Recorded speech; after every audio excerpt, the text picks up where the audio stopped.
Thursday morning, and it's time for Tech for Seniors Live, where technology gets its deserved deep dive.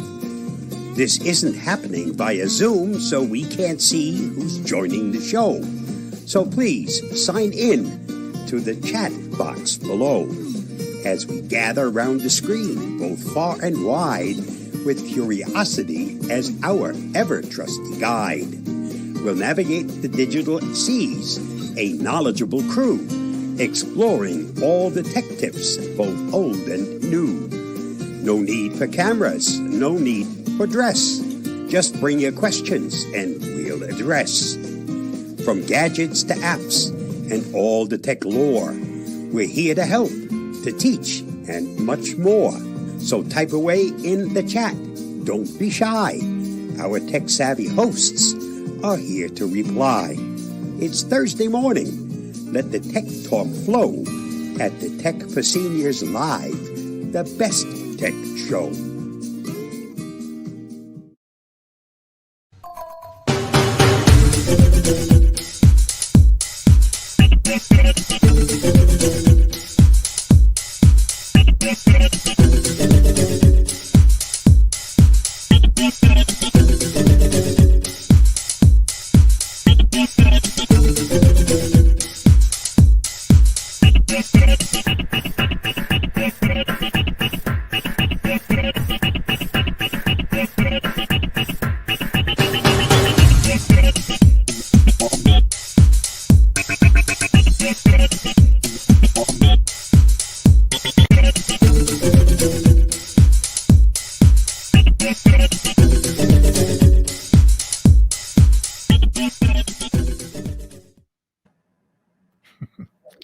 Do drones annoy you? Well, in Florida, you'll soon be able to shoot them down. Hey, that's a news article this week. The second one is, who uses Google search anymore? Well, nobody. OpenAI thinks it would be great if Google sells the search to OpenAI. More on that story coming up. And of course, stop being polite to AI. When you put please or thank you in there, Sam Altman says it's costing tens of millions of dollars in electricity. So stop being polite to AI. I'm Ron Brown. This is Tech for Senior Live. These are some of the stories we're going to talk about today, including all the news of the week. We have, of course, an expert panel with a super expert person that we miss so much, and he's here today. I'll tell you all about that person in just a minute. But you're probably wondering who the heck we are. Well, we're a bunch of crazy seniors that talk and talk and talk. And we come from our Monday show, which, of course, is on Monday. This is our Thursday show. Hewie, that's how I remember it. It's on Monday, and this is our Thursday show. So we call it. So it's our Monday show. And we've been doing it for 6 years now. Episode 263, I think, that we're on. So we've got a lot of shows under our belt. So somebody must like us. So if you haven't seen our Monday show, drop by.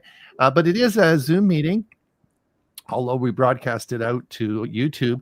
This, of course, is broadcast, is not a live meeting. We broadcast this out to YouTube, Facebook, and Instagram. So we do 3 of them. So we've got 3 broadcasts going today, but we can't see you. So if you are out there and you are listening, put something in the chat. Say hi. You know, if you want to say hi to Ray, he's back now, and you can wish him well. He's here, and you'll be able to see him in just a second. Anyway, we'll certainly. So we have a great show for you today with lots of tech news of the week. I wanted just to mention before we get started, if you want to follow along on the articles that we look at, let's see if this is this is our Facebook page, and we post all our articles to Facebook. And when we bring the articles up on the screen, it's a tiny little screen. You probably have trouble following the articles along, or you might want to go back and look at the articles. We also post to this site every day. So if you're looking for tech news, pop over there and you can just follow us along. In any articles we publish, you'll be able to see them and get notifications. So that's so you can follow us along there. Let me introduce everyone today. First of all, I'd like to introduce my co-host. Hewie and I started Tech for Senior about 6 years ago. We're very good friends. How are you doing today, Hewie? Doing good. Of course, it's springtime here in Florida, so it's like summer anywhere else. And there's just so much new stuff every day that it's astounding how quickly the technology is changing. So you didn't hear anything about the shooting down drones with guns in Florida? Well, I didn't see it in any of the local news items that I've seen. So, but I did do some reading since you sent that as we're going to talk about it. I got a few things to say about it. Okay, good. All right. Well, that's great. All right. And of course, welcome back to Ray Baxter. Ray, of course, is basically been with the show since almost its inception. And he was our music director, which of course, but he's taken he's sort of on a honorary retirement, and he comes and goes as he wants. He's got no cares in the world. See that big smile on his face? He's really happy guy now. So welcome back, Ray. Thank you. Yes, I'm retired, and I can confirm that my retirement check now is the same as the check that I used to get when I was on the show every week. Didn't we send you your final check?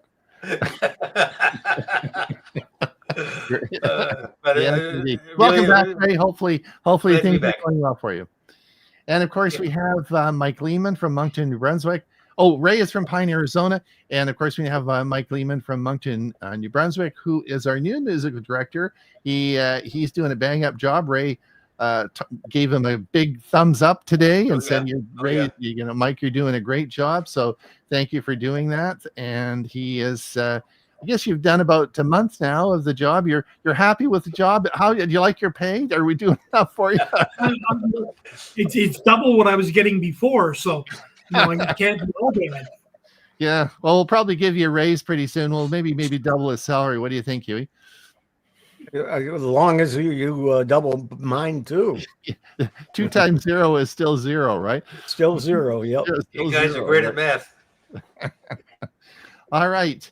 Anyway, well, that's great. I'm glad everybody's here today. Let's see. We got a bunch of people watching. There's a whole bunch of comments. Should we? Yeah. Ad Weiss says 72 degrees sunny in central New Jersey. James Martis, 65 going to 72 cloudy in Cooksville, Tennessee. Sally from Kirkland, Washington, beautiful day today. It is, because Sally gets the same weather I do, and it's West Coast weather, and yes, it's a gorgeous day. Bernard says Sterling Heights Computer Club, Detroit, Michigan, 72 degrees, so it's warming up finally there. That's good. Gene Leinfelter from Pennsylvania, 77 degrees and sunny. That's warming up there nicely. Yep. Steve Powell, Kirkland, Washington, 50 degrees and sunny. Welcome, Steve. And Jim and Chris, of course, are on a residential cruise ship. This is their new home. Hi from Geeks in Cologne, Panama. So they are on. So when we talk about Geeks on Tour now, if you watched the show last week, they are now living on their residential cruise ship, and they will be broadcasting from wherever the cruise ship is as it moves around the world, right? So they will always be in a different place. So welcome, Chris and Jim. That's great. Jeff Glassman, 59 degrees, Long Beach, California. Liz Milford, hi from Ohio, 70. Oh, it's warming up there too, 76 degrees and sunny. James, time to add Mike Leaman to the YouTube pre-show banner. Yes, yeah, we're working on it. We have to change all the branding, so it's a big job, and we're getting it slowly working on it. It's a job's in progress, but James, you are right. Mike is very understanding, and he hasn't been too upset with us yet, but we're getting on that. Edie Taylor Richards, going to be 73 in Prescott, Arizona. Thought it'd be warmer there. I thought is that a little cool for this time, Ray, or is that about the? No, that's about right. And right. Okay. we Prescott and my area typically the same every day. Okay, right. Okay. Mike Saunders, sunny afternoon in Chesham, UK. Thank you for coming, Mike. Excellent. All right, so let's get on with the articles. Let's get on with the news articles. First one up, let me just have a look now. We'll get her over here, and we're going to come down. Oops. We will come down. All right, so the article that was interesting this week that I thought was interesting, this is the article. Florida could soon let homeowners shoot down drones over their property. Bill SB 1422, which is currently making its way through the Florida Senate, seeks to expand the stories of people sorry, I can't see the top here. Stories of people shooting down drones in the past and usually facing legal consequences. But Florida could introduce a law that would allow someone to blast a drone out of the sky if it strays over their property. Bill SB 1422, which is currently making its way through the Florida Senate, seeks to expand the definition of no-fly zone on unmanned aircraft systems. These areas currently cover the skies of prisons and airports, but the bill seeks to add residential homes. And under the new bill, homeowners would be permitted to use reasonable force to prevent a drone from violating their expectation of privacy. So there you go. So I thought, only in Florida. So, Hewie, what are the comments you have about that? What are your feelings? Well, first of all, it's a bill. It's a Senate bill. It has not passed, and it may not. There's a good possibility it won't.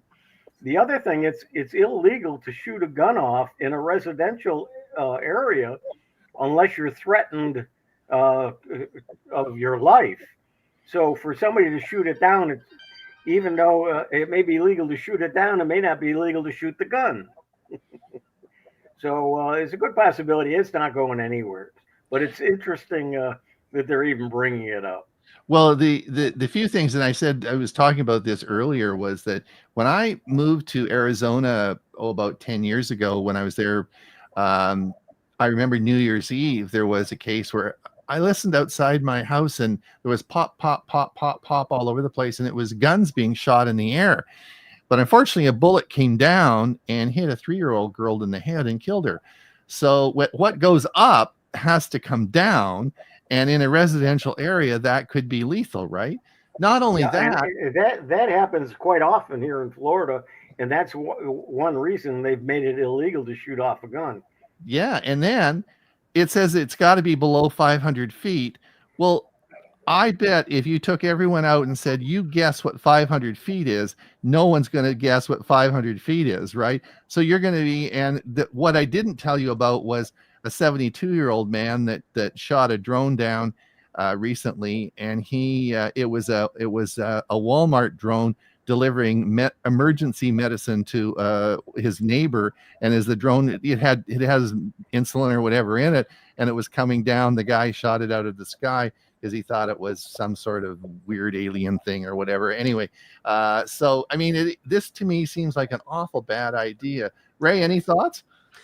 I think that's crazy that they'd allow it. I mean, we know what happens with guns. We have that same issue in Arizona and other states where it's New Year's Eve or July 4th, and firecrackers are bad enough, but shooting off guns that are lethal is crazy. So I hope this law does not get this bill does not get passed.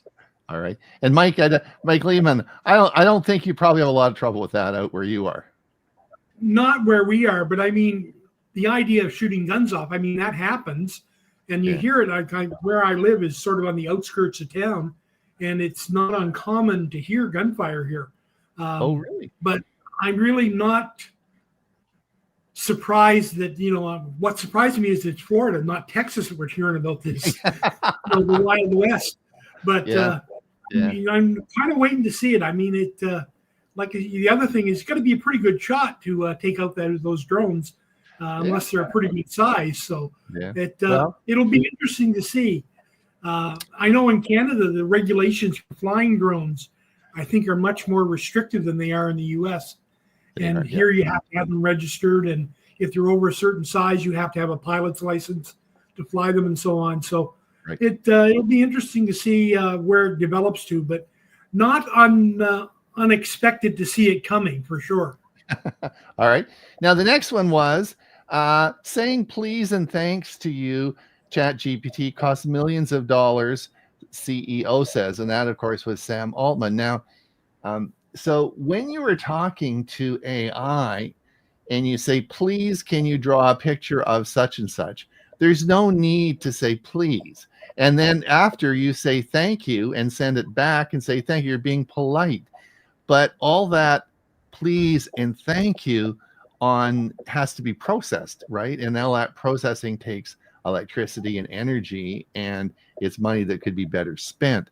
So I guess the plea is, when you're dealing with AI, is just put your command in. I don't put exclamation marks or questions or anything like that. Even question marks, I don't put any punctuation in whatsoever. I think it's, I certainly never say please or thank you. So I think it's something that, hey, we really have to reassess how we're doing this. Any thoughts, Hewie? A lot of people were saying that they do it and they think it's important to do. So it's interesting to see that it's not a good thing to do and costs them money. Well, yeah, because they got to process the commands, right? So if you say thank you and you send that in as a command, then it's got to figure out what to do with thank you, right? So, yeah. Ray, so I'm not gonna ever use the word please or thank you anymore for anything. Yeah, right. Well, it's courteous being, but Ray, any comments for you? Well, I like a polite society. I think sometimes we're not as polite as we should be. So I would rather see the OpenAI write a program that says if the words please or thank you are included in a prompt, disregard them. Now that would save them the money, and we'd still be a polite society. I'm going to vote for you. I'm going to vote for you, Ray, to be the next CEO of OpenAI. Go ahead, Mike. Go ahead. Sorry. Go ahead. If you think about it, like I've got a niece and nephew that are, 5 and 7 years old. And I mean, we're continually trying to impress upon them to say please and thank you. And we're now telling a whole generation that, no, you don't need to say please and thank you, or it's wrong if you do. I think we're going the wrong way. I have to agree with Ray. Write a routine in there that ignores those phrases. Okay. That's a good point. Good point. Excellent point. All right. And the third article we want to talk about is OpenAI tells a judge it would buy Chrome from Google. Now, this is, of course, related to the big, court decision that's just come out in which they have, I think did this article. Google's breaking off of Chrome is a proposed remedy by the U.S. Department of Justice in U.S. versus Google. Judge Amir Mehta ruled last year that the company is a monopolistic in online search. The remedies phase of this trial began on Monday. Google plans to appeal the ruling. Of course, they were found guilty again twice. So now, I guess so. The thing is that personally, I use OpenAI. I use ChatGPT for almost all my searches. I never use a Google search anymore. I don't know. Hewie probably does the same thing.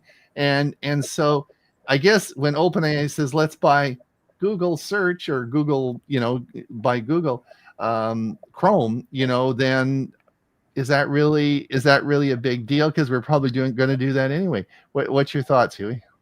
Is that one big company selling something to another big company? Well, that's so true. Now the government will have to go after the AI company, OpenAI. Right. So I just don't see that happening. If they do break up Google, I don't think OpenAI would buy them. It's like buying them so they can make it go away and just use their data. Any comments, Ray? The government should stay out of this. We all remember what happened in the 1990s with Microsoft and Internet Explorer and that whole thing. The public has determined that Google, the browser within Google, is a phenomenal browser. It gets right to the information they want. Let them continue using it. I think their attitude and the focus is in the wrong place. Mike, any thoughts? The other thing that comes to my mind is what happens to all the other browsers that are Chromium based, like Bing or Microsoft Edge and so on. What happens to those browsers now? So I'm not so sure. I have to agree. I think government sticks their nose in too many places sometimes. All right. Well, it'll be interesting to see what happens. Interesting stories this week. All right, Hewie, before we get into the main news articles, any other comments or concerns or questions? Just one, and I don't recognize the name. Peggy George, good morning. Greetings from Phoenix, Arizona. Yeah. So I think we ought to welcome her. I don't remember. Yeah, welcome, Peggy. Yeah, thank you for coming. If you have been on before, our apologies. We're seniors. We don't have good memories. But we don't recognize your name. So welcome to the show. We always like to welcome new people to the show. Oh, yeah, I was in Phoenix yesterday. It was 96 degrees. Really? That's getting pretty warm. Getting hot. All right. Let's get up the articles. We'll where we got Hewie on here. We'll get this add to stage. And you're first, Ron. Yeah, we'll come. Yep, we'll do that first. Okay, so I think we've got them all up. And we can see, and then remember, you can follow along if you want to follow along at our Facebook page. Okay, first article up. Switch to pre-orders. This is a Canada story. Of course, it follows in the U.S. as well, but switch to pre-orders starting early at Costco Canada. Now,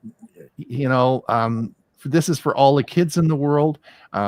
We've discussed this on our show before, and none of us are gamers.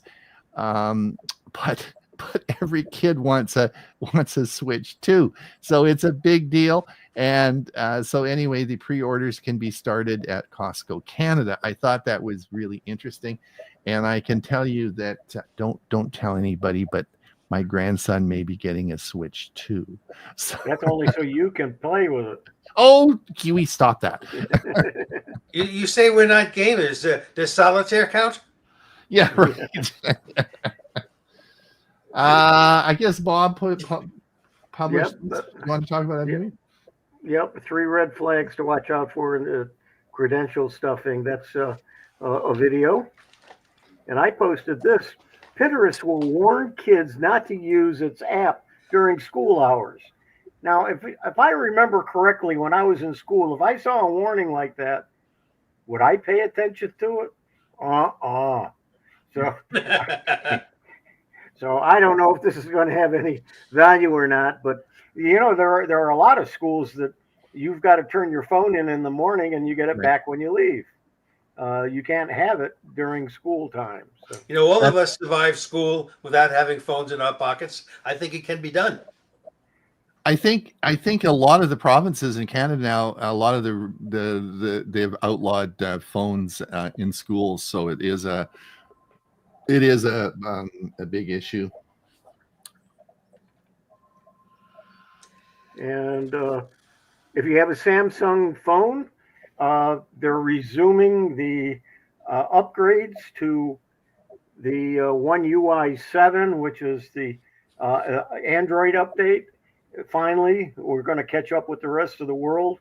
And they stopped it because there were some issues with it. They've restarted it. And it looks like my phone, which is the S22, and the S23s will be updated probably sometime next month in May. So, and maybe earlier now if they've resumed. So we'll have to see. And YouTube TV, and that's not YouTube, but YouTube TV, which is a streaming service. And I subscribe to YouTube TV, but they're going to redesign, and they're going to also have more of their multi-view. They did the multi-view during the football season, where you could actually be watching two games at the same time, and they're going to be doing more of that with some programming. Some of it's sports, but they are going to start doing it with more regular programming too. It's only going to be certain ones, but you're going to be able to get that if you're a subscriber to YouTube TV. So if Hewie, if you have a 90-inch television, does that mean you have two 45-inch TVs? Yep, sure does. We all remember Picture in the Picture. Yeah, Yep. yeah. That's interesting. And then Ron, this is you. Yeah, this was just we talk about this each week. I want to remind everybody they should be activating their Google Wallet. It adds a support for 25 more U.S. banks. So as it charges on, it's getting more and more popular. 25 more banks can use it. And Ron?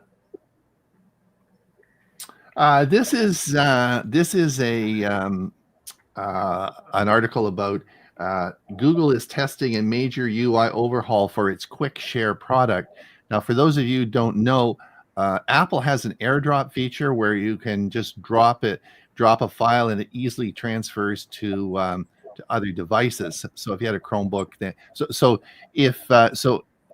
to have the same feature, of course, Google has come up with Quick Share, and Quick Share is a feature where you can move files around between your Chromebook and your cell phone, and your cell phone and your PC, and it's called Quick Share. And they're just fine tuning this and making it better. Let me just say that if you do have an Android phone and you do have a situation where you want to move files back and forth and you haven't heard of Quick Share, it's part of the Android operating system, and you should have it on your phone, and it should be able for you to do it. And just as an aside, if you aren't familiar with the term UI, that's user interface. In other words, the way it looks for you. And Bob, this was another video Bob posted. I'm going to ask at some point, can you refresh? Because I always schedule my comments, and I schedule them to come in at 9 a.m. Oh, Ray, we forgot about you. Hey, we better go back up to the top. Yep, that's what I'm refreshing right now. And we'll see. Oh, yeah. Ray Baxter. Hi, Ray. All right. So I thought you guys thought I was asleep at the switch here. All right. So this I thought was interesting. NASA faces a time issue for its future missions. So the article talks about an unexpected challenge that has emerged that could hinder the future of space exploration in time management. Things like gravity and orbitational dynamics of celestial bodies. There's an example they use. The moon time ticks faster than on Earth due to its weaker gravity. Now it's only 56 microseconds faster each day, but over time that could have a lot to do. So the article goes on to describe new systems that would ensure accurate time synchronization for lunar missions. Well, that'd be interesting, right? Because let's say we're doing interplanetary or intergalactic transit, right? Yeah. You say, gee, how long is it going to take to get there? Well, we'll be there in about 8 hours. Well, maybe it won't be 8 hours, right? Yeah. So that's interesting. This reminded me when I read this about when time zones were created for the U.S. and Canada, North America, the rest of the world. That was really a factor of that they needed to have some semblance of what time it was at different places. And This is the same thing here. Ah, cool, interesting.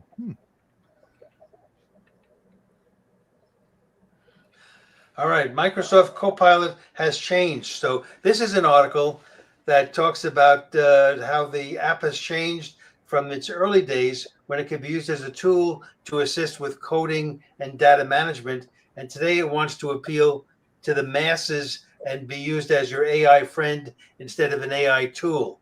Now, I disagree with this article. It states that Microsoft is taking Copilot in the wrong direction. I use Copilot multiple times a day where I get an immediate answer to my query instead of using a Google search where typically I'll get a million possible choices to the question. So this is an article interesting to read. And as I said, I think it's coming at it the wrong way. And Ray? Let's see. YouTube Premium subscription. This article states a YouTube Premium subscription is better than the competition. And they go on. The article states, I tried Spotify and Apple Music only to realize YouTube Music is the better choice. And he talks about Tidal and a couple of other ones and the difference between lossless streaming and regular streaming. I agree that he goes on to say that he went back to YouTube Music and will not be paying for another streaming app. And I agree with that. My subscription to YouTube Premium, I get ad-free videos with my access to YouTube Music. So, and I also like the fact that it covers a lot of indie or artists that don't necessarily have major records out. That you get a lot of amateurs that sometimes it's interesting. So this is my go-to streaming service, YouTube Premium.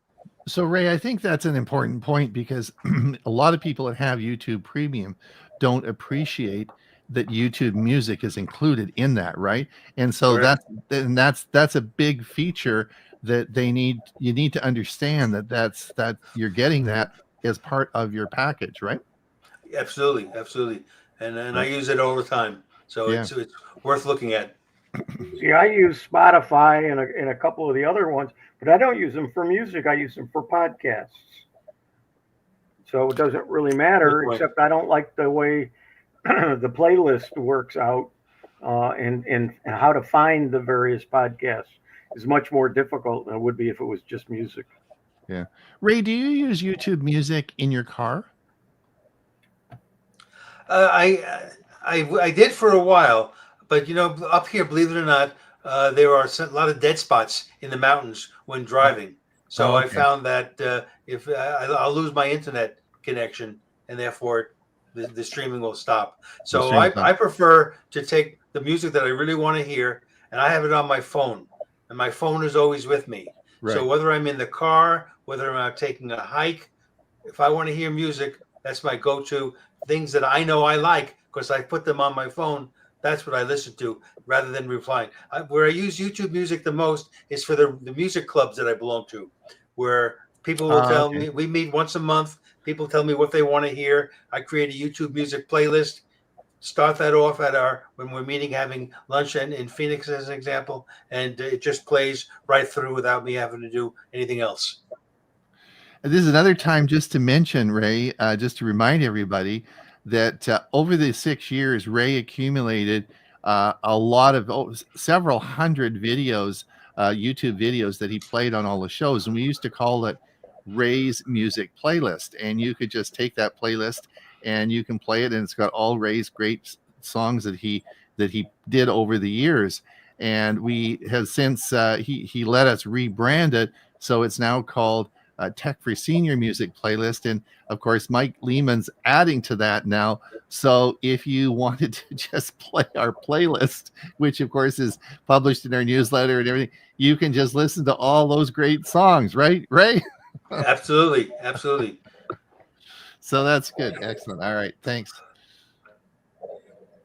And then again, this article about how to use Plex to create your own private Netflix or Spotify.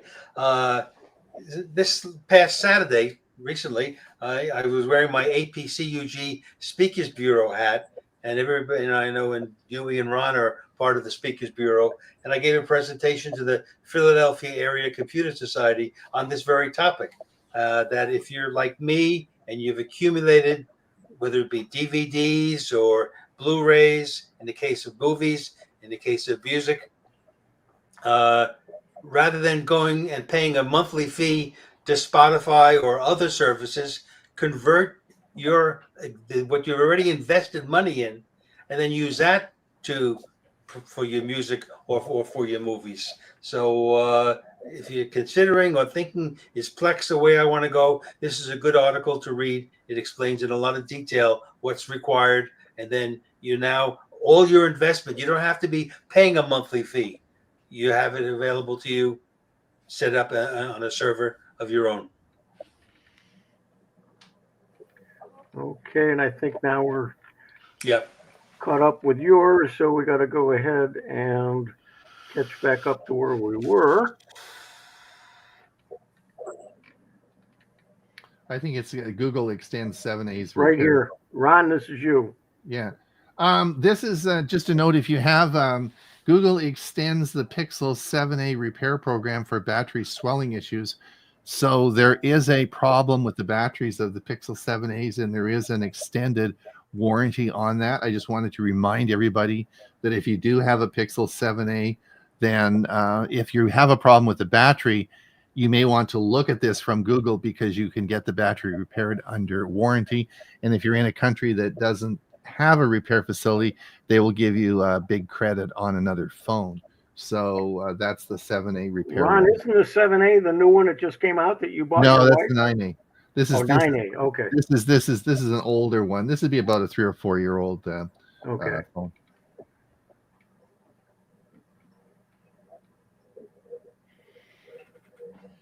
And I don't see. Can you just go back up? Just go back up one. Hewie, just go back up. Is that okay? All right. So that's the one. This was AMD announces a press conference at Computex 2025. The only reason I put this in there is just to remind you that next month is Computex, and this is usually in Taipei. And this is the big. This is where all the technology, the tech companies, including AMD, put out their big announcements for the year. It's a big. It's like what's the one in Las Vegas? Is CES. CES, yeah. It's like CES, but it's for all the big tech companies. It's not, and so you'll find AMD, Intel, those are all there. And this is and AMD has a big announcement coming. We'll be covering each year. We cover this, so it'll be one of the topics in May, and we'll be going over all the big announcements. But I just wanted to remind everybody. This was interesting. If you watched our show last week, it was all about. Most of the show was about operating systems on TVs, yeah. and I put out a big video about that. That's doing actually very well. So you can, if you want to learn more about that, it's available. But one of the things that I talked about is that these TVs that we're buying now are incredible pieces of equipment. Really, a television is a computer and a screen, right? It's not a TV. It's a computer and a screen, and it has an operating system. And so if you are buying a new TV that's been out for the last 2 or 3 years, these are incredible machines. And if you want to, for example, plug a Roku stick in, and these are the new Roku sticks that are coming out, is that you don't want to have an old Roku stick that has been around for a long time. Anything over 4 or 5 years ago, it isn't going to do the performance you want for your brand new TV. So if you want to plug a Roku stick in, get a new one. And the new one, these are just being released in May. These are the new Roku sticks. That one is HD and one is 4K. These are only like $30. So you want to, if you're gonna, you really don't want to get an old stick and plug it in. Get the new one. That's my pitch. I really liked your presentation on that, Ron. I watched the recording, and I learned a lot about. I didn't realize the different operating systems that the major TV manufacturers use. Yeah. So that's how. Yeah. Anyway, so that's it. So just watch that when it comes out. This was really interesting. This was a Kim Commando's story this morning. And if you and the whole thing about this is the IMEI number of your phone. Now, so one of the things she recommended, I thought this was a very good idea. Each phone has a unique serial number. It's the serial number of the phone, and you can actually find that. You can tap on your phone and dial *06*, and that will tell you what the IEMI number is. Now, why that's important is because if your phone is lost or stolen, people can just take the SIM card out and put another SIM card in.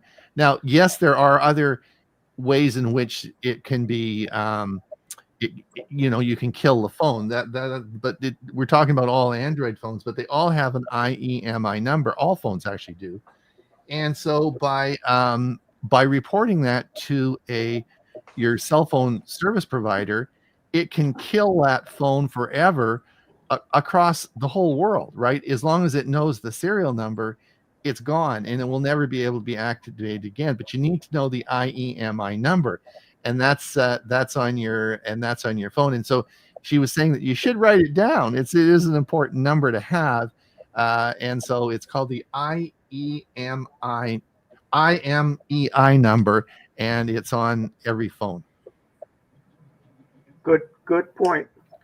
I knew about that, but then I never thought to write it down separately. Which makes like a lot if of your phone sense. gets stolen, how do you even know what it is? Yeah, so that's very good. Yeah, it's not something that you would ever keep in another file, right? It's just not something. So keep it there because it's good. It's helpful for that. This was an interesting article that teens are becoming more worried about the effects of social media. They've done some surveys, and the kids themselves, the teenagers, are realizing the effects of social media and the issues. So it was like 30%, and now it was in the 20s, and now it's in the 40s. It's jumped up considerably. Their concern about social media and how it affects them. So they realize it as well as we do.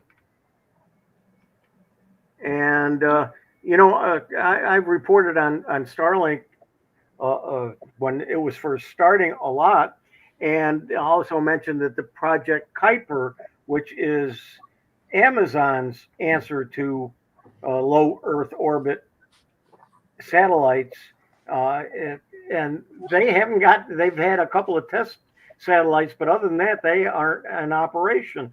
And apparently they're way behind schedule. They're having trouble making the dishes for people to have on the ground. And there's over 7,000 satellites from SpaceX, and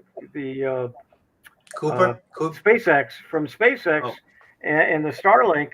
So there's 7,000 satellites, and there's like 2 of Kuiper, and they're having trouble building more. So they're way behind, and they're the only ones right now that are competition. Could they contract SpaceX to design them? Yeah, and actually put them in the sky too. Yeah. This I mentioned, the UI7 is going to be on the new Samsung, or on Samsungs, and this article tells you some of the good news and the bad news about the 7.0 and what you should look for and what you should be careful of.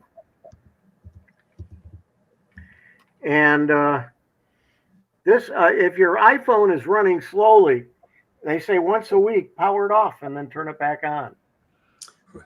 Reboot has been around forever. Reboot, yeah, absolutely. But it's not just rebooting; it's actually shutting it, and powering it down, and powering it back up. I do that with my TVs on a regular basis, and I actually do it on my Samsung phone. So if you have an iPhone, not a bad idea to do it about once a week. Only takes a couple of minutes. You shut it down, and then you turn it back on, and you're good. And I hadn't heard of this. Master your Samsung Galaxy. There's an ultimate good lock guide. This is a guide to it. And what it is your lock screen. You can change your lock screen on a Samsung phone with this app, and you can go in and make changes. And apparently, it's not available on all Samsungs, and I think it may be a UI 7 update. I'm not sure, but I think it's available now on some phones. Not necessarily, Hewie. GoodLock is actually a suite of applications. You can customize your notifications. I can't remember the rest of them, but there's you can actually create custom themes for your phone through GoodLock. It's a really cool customization tool for Samsung phones. You download the core application and then the different modules that plug into it. And there are about 6 or 8 different modules, maybe more. And it's a really useful tool. It's actually an app that comes standard on a Samsung phone. Not all of them, I don't think. You've got a flip, and I think it may be on the flips. Oh, maybe. Okay. I did get it that way. And the Galaxy 8 watch, which is not out yet. 7 is the current one. I've got a 4, but the next generation wearables are what to expect from Samsung in the Galaxy Watch 8 Classic. There are several things that are coming back. One is the you can adjust your screen by twisting it or turning it. And there's going to be some other things in the Galaxy 8. We're probably looking at summertime when it gets announced, and probably late summer when it's released. Well, yeah, Hewie, I'm embarrassed to say I still have my Galaxy Watch 3. And what I use it most of the time for is telling time. Yeah, fancy that. Yeah, a lot of the updates are from Galaxy Watch 4 and up. If you've got a 3, a lot of the newer things won't work on it. Ray, let me guess, you also use your phone to actually make phone calls. Yeah, yes, but not as much as other things.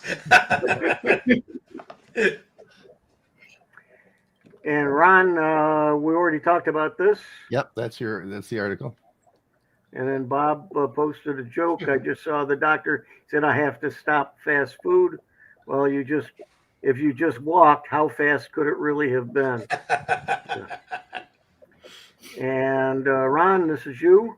Yeah, so this is a video. It's a movie called Conclave. It's one of the best movies I've ever seen, and I talked about it on our show about 3 or 4 months ago, and no one really seemed that interested in it. But now it's all about what happens and how you select a new pope. Well, now of course it is the hottest thing since sliced bread. Everybody wants to watch this movie. Well, the article is really about how do you get it and how do you find the movie, because it's locked up in, which service has it. And they didn't sort of plan for the Pope to die and for this to be so popular. So there's a switching of this from Prime to, I think it's Paramount Plus. And in this process, it's being held up, and people can't get it. They can't watch it. And it's a big mess. Anyway, so it's all about how to find this video. So it is, if you are on Prime and you can watch it, it is for sure an outstanding movie. I can agree. I can concur with that. I featured that as one of my movie nights here, probably about a month and a half ago, and it went over really big. It was very interesting. It also has an incredible twist at the end. I'm not going to spoil it for everybody. Mike and I won't tell, but there is an incredible twist at the end of the story. So it is really it was really well done. From a technology point of view, what the Plex server provides is the ability to type in a movie name, and it'll tell you what server it's on. Yeah, good. Yeah, excellent. Here's the article about the article. drones. Yeah, the article was there. Yes. This was very interesting, guys. Yeah, I saw the video.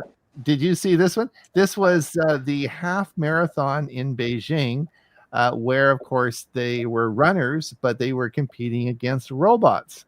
And the robots ran the half marathon along with runners. And what you see there in front of you is a robot that is actually a human that runs, and it was running in the marathon. Now, what you don't see is that they had to have people running behind them and switching the batteries as they were running. So that was a little because they needed these batteries. So anyway, it was. I have the same problem. If I run anywhere, somebody's got to run behind me and switch my batteries too. I thought it was a good story. Hey, listen, we got to do. We should maybe look at any comments because we're getting close. Okay, to the there's end a here. few more. Let's see here. Starting here. Thank you so much for the warm welcome. I am a regular on the Monday show, but I haven't been coming to the Thursday show. Great to be here. That's from Peggy George. Mm-hmm. Jim Talman, I got One UI version 7 on my Galaxy Z Flip 6 this morning. Okay. Updated. Murray says, good morning from Victoria, BC. Welcome, Murray.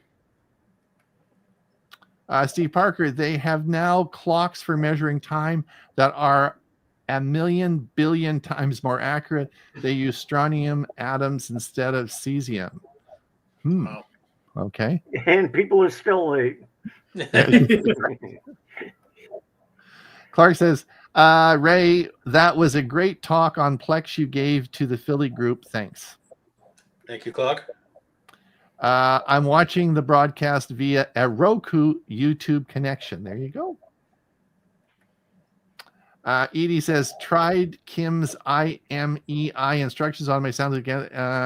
S205G. S20, 25G. Yeah. Yeah, it'll be in the settings. So Edie, if you go in the settings and you go down and about the phone, it'll be there. The star, I can't remember what I told you, but that may be related to each individual model of phone. But if you go into the settings and you go down to about, I think it's about the phone or the phone there, it'll be in the bottom there, and you'll see the IEMI number.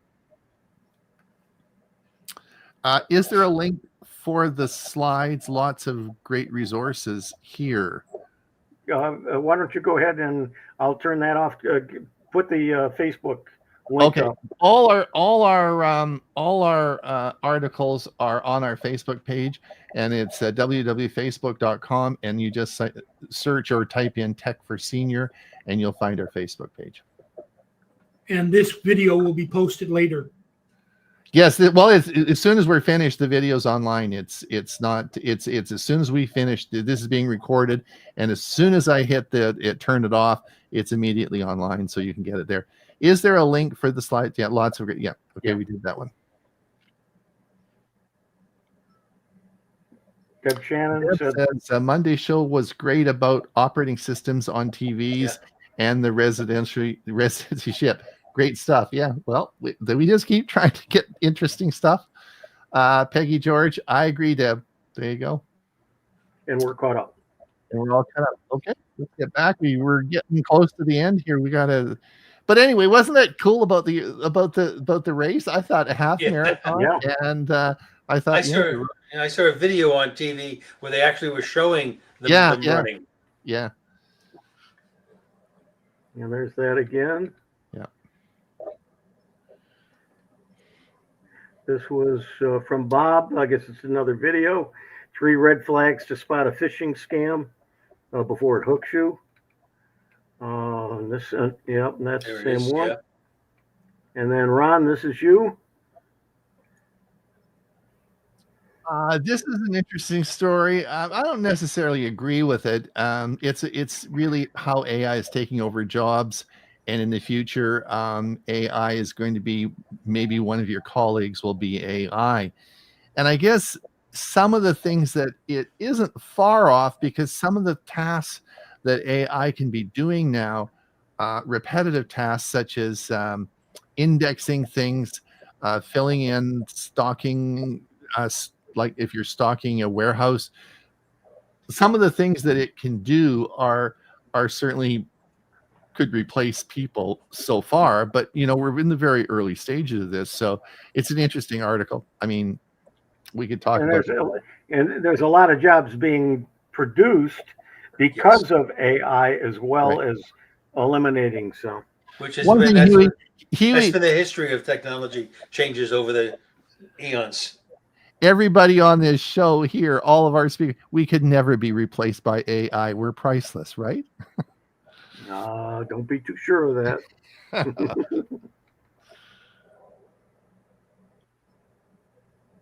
Ron, this is you. Yeah, and I feel sorry for everyone. I mean, technology, people out there using technology. It is virtually impossible, even us as experts and people who are super sensitive about this. If you're targeted in a scam, anyone can fall for a scam. And it is so hard because people who are even very uneducated, they're trusting. Even us. Yeah, fall for these scams.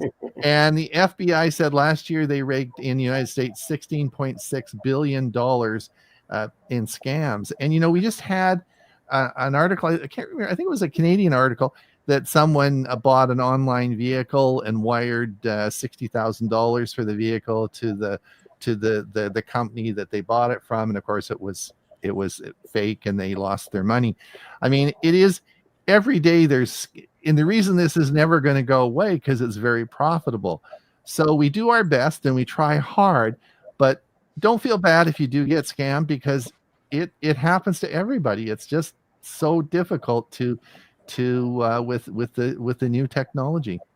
Yeah, and we, and especially Bob, really pound that over and over again of how to recognize, recognize and not fall for some of these things. But they do an excellent job. They are really good at their job of scamming us.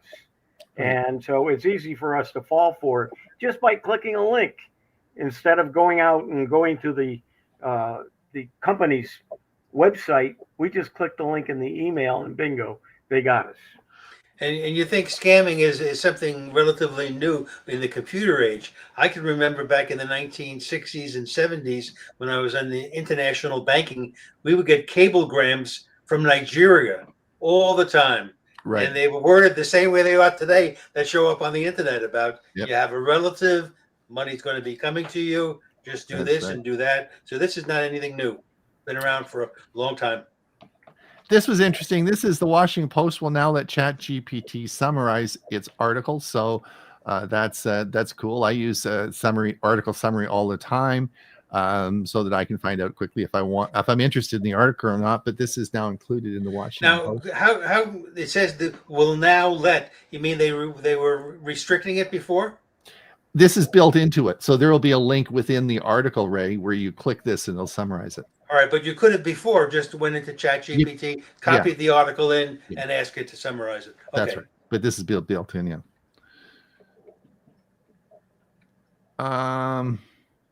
So this was interesting. The Oscars will officially don't care if the film is made or uses AI. So they came out this week and said, that's it. We don't care anymore. And so I guess we could have a completely AI made film and it would be on the list for the Oscars. So yeah, some of the movies really tanked recently. So I guess they don't want to put as much money into the movies. I guess so this might be a way to help them out there. Good point. Good point. Yeah.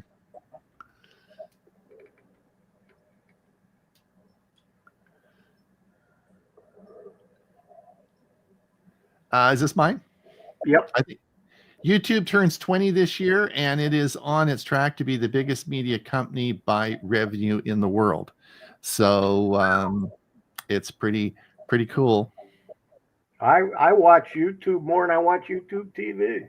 Mm-hmm. I find that they'll play news stories and so on that I want to watch, and they cut out the ads, and it's later, and I only get it. Instead of watching news for an hour, I see it in 20 minutes. So let me just see. Do I have? I guess I can't, because it's amazing. I forget how many hundreds of billions of dollars, if maybe it's even $1 trillion that YouTube's worth. It's phenomenal. I mean, it is really big. So anyway, that's why they want to break them up. Yeah. If it's not broken, don't fix it. This was cool. This is hilarious. Apple told to remove available now from Apple Intelligence page. If you've visited the Apple Intelligence page on Apple's website recently, you might have noticed some changes. That's because the National Advertising Division, NAD, just wrapped up an official inquiry that prompted revisions, including removing available now from the banners. We've been joking about this for a long time because Apple is having a hard time. There's no such thing as Apple Intelligence, and they said coming soon. So anyway, they had to remove the marketing. I thought that was yeah. Most of the articles I'm reading, they're about 2 years, at least 2 years away. Oh yeah.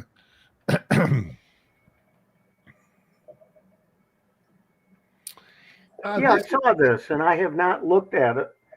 Ron,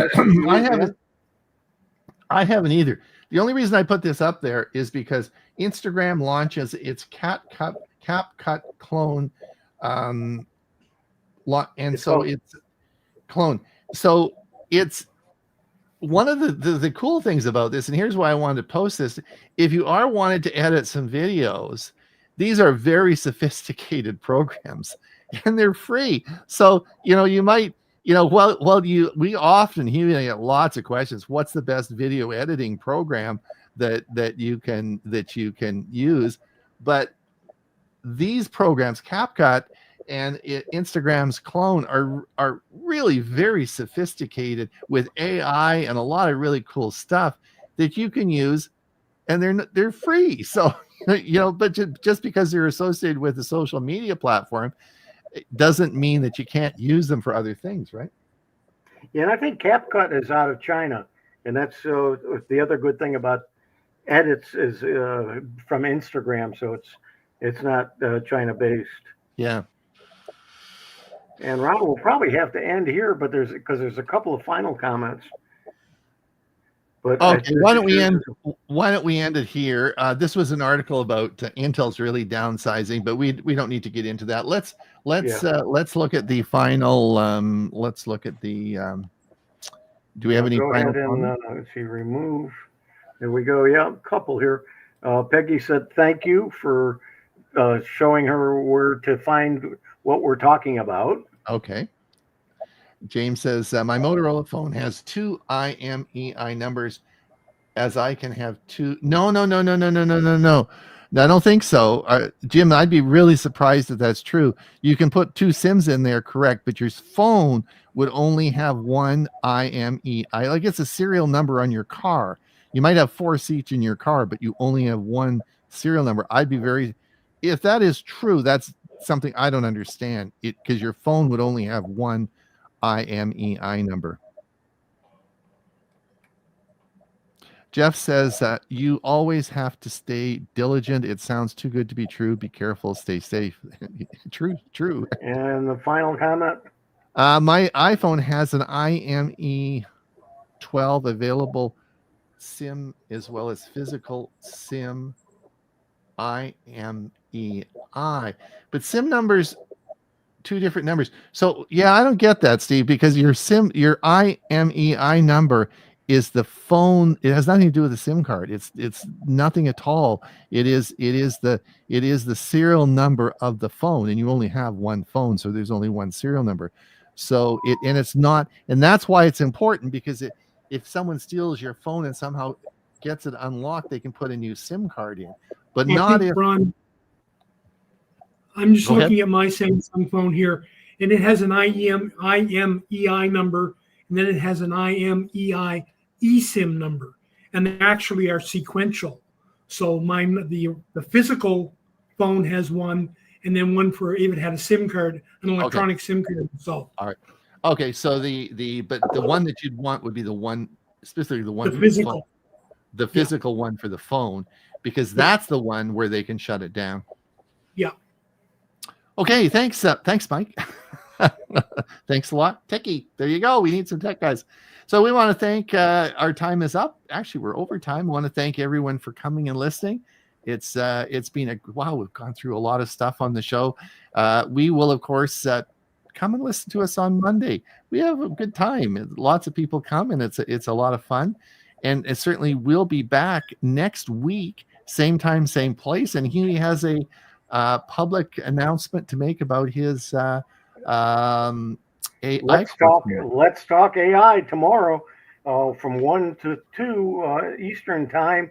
If you're not on the list, drop me an email or go to my website and send me a note to the website to add you to the list. I'll send you a copy of the newsletter, which has the link in it. And thank you, thank you, Hewie, for coming, and thank you for being a great guy and doing all the work you do. Ray, we miss you terribly, and we so much appreciate the fact you can come back once a month with us, and you'll be back. We look forward to you being back next month and being with us, and thank you so much. And Mike Leaman, again, thank you for coming today, and thank you for all the great work you're doing. You have a long career ahead of you, I hope.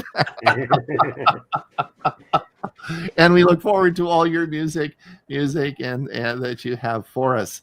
All right, everyone. Thanks so much. Don't forget, this is being recorded, and we do, as soon as I hit the end button, it'll be on our YouTube channel. All right.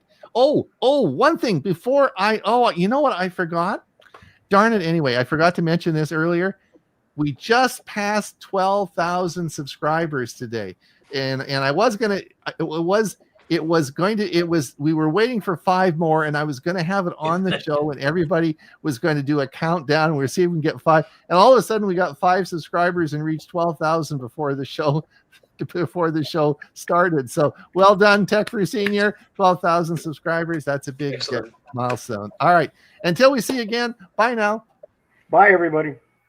Bye.